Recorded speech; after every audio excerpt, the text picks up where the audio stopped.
Colonel Karl von Donop stood before roughly 2,000 Hessian soldiers on the morning of October 22, 1777, and told them what to call the fort by nightfall. His fort, his name. Not a boast made in private to a single aide, easily denied later.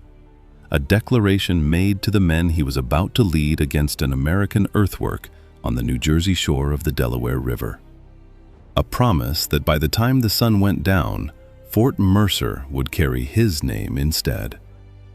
He is buried today near that same battlefield. The fort still carries the name it had before he ever spoke. Von Donop needed this. He had lost badly at the Second Battle of Trenton months earlier, and a professional Hessian officer selling his sword and his men's lives to the British Crown had exactly one currency: a reputation for winning. Red Bank was where he intended to buy his back. He looked at the ground in front of him and saw an old, half-abandoned American fortification, undermanned, poorly finished, sitting between his 2,000 soldiers, and a name he was already saying out loud as if it belonged to him. What did Karl von Donop not know about the ground in front of him? Here is what he didn't know. By late September of 1777, General William Howe's army had taken Philadelphia. An occupied capital sitting empty of supply is worth almost nothing to the army holding it, and the only practical route to resupply Howe's forces was the Delaware River, running south from the city to the Atlantic. The Americans had blocked that river. Two forts controlled the passage: Fort Mifflin on Mud Island and Fort Mercer on the New Jersey shore at Red Bank, working in coordination with underwater obstructions called chevaux de frise, iron-tipped timber frames sunk into the riverbed, narrowing the navigable channel to force any ship through specific, predictable, defensible lanes. As long as both forts held, Philadelphia stayed cut off from the sea, and Howe's occupation stayed exactly as useless as an occupied city with no supply line. Fort Mercer had been designed by the Polish military engineer Thaddeus Kosciuszko to hold roughly 2,000 defenders, a full perimeter, proper bastions, earthworks sized for a garrison capable of covering every approach. Colonel Christopher Greene had somewhere between 400 and 600 men. State the problem plainly, because it is not subtle. A fort engineered for 2,000 soldiers, defended by roughly a fifth of that number, cannot hold its full perimeter. Not through courage, not through discipline. There are simply not enough bodies to man walls built for 5 times as many. Greene had two options: try to hold the entire original perimeter with a garrison that could not physically cover it, and lose the fort the moment any competent attacking force found the gaps, or admit that Kosciuszko's original design, sound as it was, had been built for an army Rhode Island had never sent him, and do something about it instead of pretending otherwise. He chose the second option. What he built next would turn his fort's greatest weakness into the exact instrument of von Donop's destruction. Here is how you build a trap out of a fort you cannot fully defend. You do not try to hold everything. You give up ground deliberately, and you make the ground you give up look exactly like ground worth taking. Greene's engineers abandoned the outer perimeter closest to the woods, the largest section of Kosciuszko's original design, the part requiring the most men to defend and offering an approaching force the most cover on its way in. They did not tear it down, they left it standing. Full-height earthworks, a completed line, everything an attacking officer would expect a defended fortification to look like from a distance or through a spyglass. Behind it, using land requisitioned from the Whitehall family's estate on the property, Greene's men cut a new, much shorter interior wall, smaller, tighter, entirely within the range of what 400 to 600 soldiers could actually cover with concentrated fire. An abattis, a barrier of felled trees with sharpened branches facing outward, sat in front of this real defense, forcing any attacker to slow down and pick through it at exactly the range where American muskets would matter most. From outside, at any distance, the fort looked like one continuous fortification. It was actually two structures, An empty shell facing the woods, offering the appearance of a defended line with nothing behind it but open ground. And, set back from that shell, the actual fort. Smaller, better covered, invisible to anyone approaching from outside until they had already committed to crossing the false wall first. This is not a battlefield accident of poor planning. This is engineering, built under time pressure, with a specific and deliberate purpose. Let an attacking force take the empty wall easily. Let them believe the fort has already fallen, and let that false belief carry them directly into the range of the wall that actually mattered. Von Donop's 2,000 men were marching toward a fort that had already been built, in every meaningful sense, to defeat exactly the kind of confident, fast assault he was planning to make. He did not know this. Nobody outside Fort Mercer's garrison did. Before the assault, Von Donop sent a herald forward under a flag of truce. The demand was direct: surrender the fort immediately or face an assault with no quarter given. Greene's answer reached Von Donop within minutes, and it survives in the documented record almost exactly as spoken. We ask no quarter, nor will we give any. No negotiation, no counteroffer. A colonel commanding roughly 500 men, facing an assault force 4 times his size, refusing the terms of surrender in language that left no room for a second conversation. The herald returned to Von Donop's lines. Whatever confidence Von Donop had carried into the morning, this answer did not appear to shake it. He gave the order to advance. The Hessians came through the woods in formation, disciplined, moving fast, and reached the outer wall with almost no resistance. They went over it. For a moment, the specific, dangerous moment this entire trap had been built to produce, Von Donop's soldiers believed exactly what the abandoned earthworks had been designed to make them believe. The outer line had fallen. The fort's defense had broken. Whatever resistance Greene's small garrison could offer had already been overrun in the opening minutes of the assault. Men who believe they have already won an engagement move differently than men still fighting for it. Formation loosens. Pace quickens. The disciplined advance that had crossed the woods in careful order became, for a stretch of open ground between the abandoned outer wall and what the Hessians had not yet seen, something closer to a rush toward an undefended objective. They crossed into open ground and found the real wall directly in front of them, at close range, fully manned, loaded, and waiting.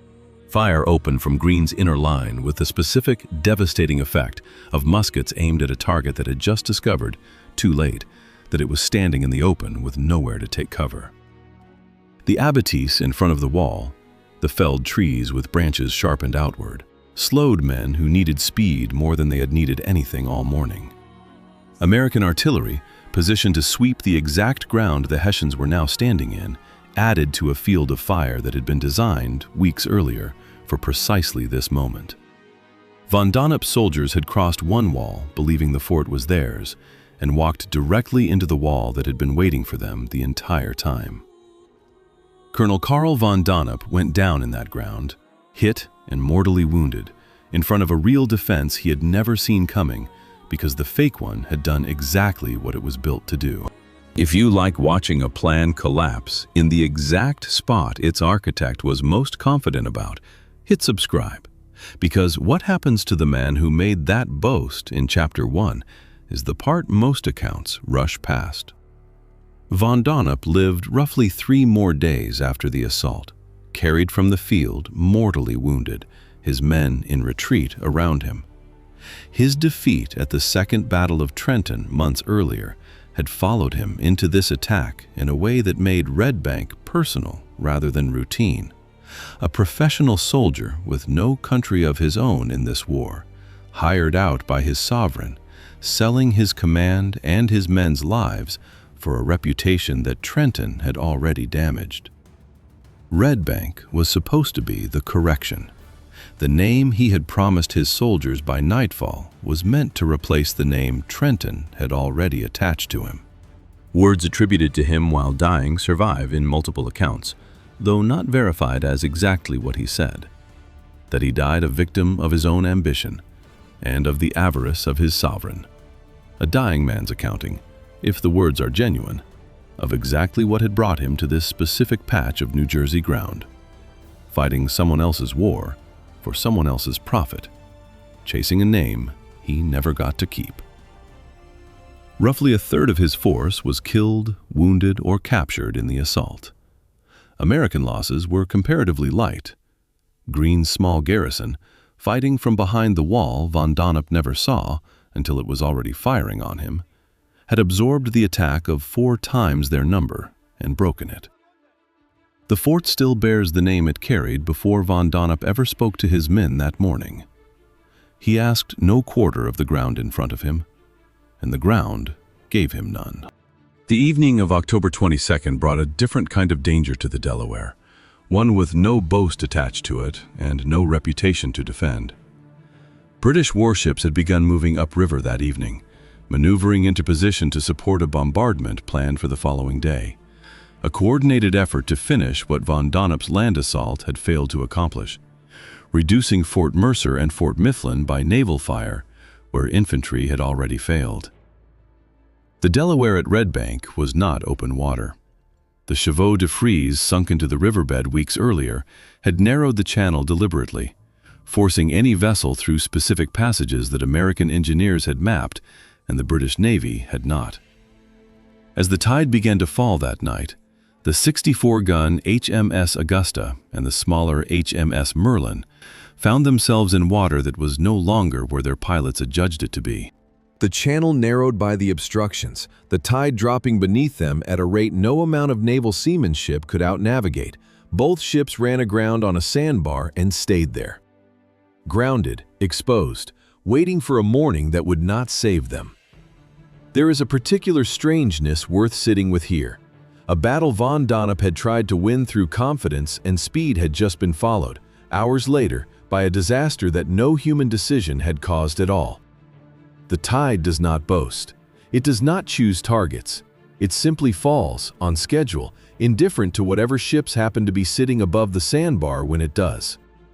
Augusta and Merlin sat through the night in water too shallow to free them, waiting for daylight and for a bombardment that would now have to happen with both ships unable to move. The bombardment on October 23rd began with Augusta and Merlin still grounded, still exposed, firing on the American positions from ships that could not maneuver to protect themselves. Somewhere in the middle of that exchange, fire broke out aboard Augusta. What caused it is genuinely disputed, and no honest account resolves the dispute in either direction. British accounts at the time described burning wadding from her own guns igniting the rigging, or raised the possibility of deliberate scuttling once her crew understood the ship could not be saved. American accounts credited red-hot shot fired from Fort Mifflin, or a fire ship sent downriver specifically to finish what the grounding had started. Both explanations survive in the period record. Neither can be confirmed over the other. The fire reached Augusta's gunpowder magazine. The explosion was heard roughly 30 miles away. Thomas Paine, traveling a road between Germantown and Whitemarsh at the time, reportedly described being stunned by the blast from a distance most people would assume put them safely beyond its reach. The sound reached Philadelphia itself, a city already occupied, already absorbing what British control actually meant in practice, now hearing a British warship destroy itself on the river that was supposed to be feeding that occupation. Merlin's crew, unable to free their own grounded ship and unwilling to let it be captured intact, set it alight and abandoned it. It exploded later that same day. 2 British warships. One night aground, one afternoon of fire, and a river that had defeated them without a single American sailor boarding either vessel. Fort Mercer and Fort Mifflin both fell eventually in November, under a sustained siege that ground down what a fast assault and a falling tide had both failed to accomplish in October. But the weeks those 2 disasters bought mattered. Philadelphia stayed cut off from the sea for longer than Howe's original timeline allowed, forced to rely on slower, more difficult overland supply, while Washington's army, encamped not far away, used the delay Red Bank had purchased. The Augusta's destruction outlived the battle in stranger ways than casualty counts usually manage. David Bushnell, already experimenting with early underwater explosive devices, drew directly on what had happened to Augusta when he later floated powder kegs downriver against British shipping. An escalation the explosion at Red Bank had helped inspire. A satirical ballad about the incident circulated in the following months, the kind of song that turns a military disaster into something people hum without fully remembering where it came from. Red Bank Battlefield Park sits on the same New Jersey ground today, quiet, the Whitall family house still standing on the property requisitioned to build the wall that wasn't there. Visitors can walk the line between the abandoned outer earthworks and Greene's real inner defense, and see, in the actual distance between the two, exactly how much open ground von Donop's men had to cross once they realized what they had actually walked into. Von Donop asked for a fort named after him by nightfall. He got a grave near the battlefield instead, and the name he tried to claim never moved an inch. Greene told a herald that his garrison would ask no quarter and give none. What the river did to Augusta and Merlin the following day extended that same refusal to an enemy who had never even fired a shot to be denied. Drop a comment. Which disaster do you think mattered more to the war? The wall no one saw coming, or the tide no one could fight? I read every comment, and this one always splits people.